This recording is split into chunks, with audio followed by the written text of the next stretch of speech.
It's Game 5 between the Tampa Bay Lightning and Montreal Canadiens from Tampa. Our coverage here on the fourth period brought to you by Bitbuy, Canada's #1 cryptocurrency platform. And Dennis, I want to start with you and the Tampa Bay Lightning. Another chance to hoist the Stanley Cup, this time on home ice.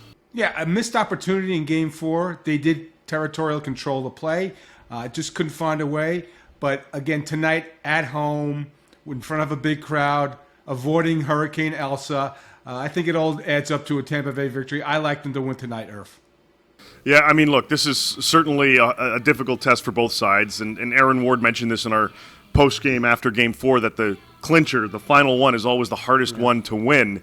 But, you know, with how talented the Tampa Bay Lightning are, I agree with Dennis. I think this is probably going to be wrapped up tonight, but the Montreal Canadiens are going to give everything they possibly can. And we're not anticipating any lineup changes for either team tonight, expecting the same lineup for the Habs after making those 3 changes, bringing in Kulak, Romanov, and Jake Evans. So the Canadiens like their balanced attack. They like the way that they approach the game. They were obviously more physical. They need to do all that and more, because we know that the Tampa Bay Lightning do not want to come back here where we are in Montreal. Yeah, and you look at the Montreal Canadiens, Dave, and from their point of view, Carey Price really hasn't stole a game so far this series, but he definitely does have the ability to, and we did mention it before Game 4 that their best players needed to be their best, and that was, you know, Josh Anderson getting big on the scoreboard with a couple goals. So what do you expect from the Habs tonight?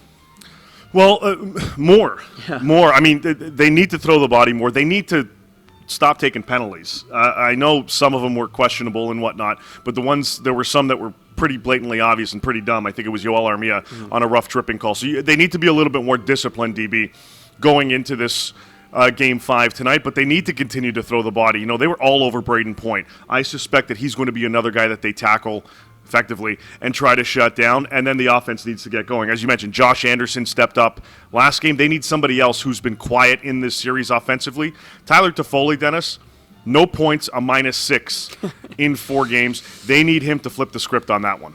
Absolutely, Dave. They need no passengers tonight. Everybody has to be in, and guys like Toffoli. Look, Josh Anderson stood up in Game 4. It's time for a tie. That's what you brought him in for. 27 regular season goals. Produced well in the first 3 rounds, but nothing in this round. And let's give Tampa credit here. And they've got solid defense. They certainly, with a bounce off a Kucherov stick, instead of hitting the post, it goes to the net.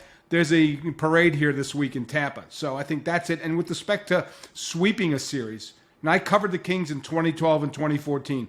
Both series, both finals, they went up 3-0. Couldn't close the deal in Game 4. Wound up going 6 against New Jersey, 5 against the New York Rangers, but ultimately they won the cup. And I just think that a 0-3 hole is too deep of a hole to climb out for the Montreal Canadiens. But if they do and they get to a Game 6, it's got to be guys like Toffoli who deliver tonight. Yeah, gentlemen, thank you very much for this, and it's why they play the games, right? The Tampa Bay Lightning looking for a chance to hoist Lord Stanley's Cup, this time on home ice in front of their home fans. Meanwhile, the Montreal Canadiens, David, looking to stave off elimination tonight.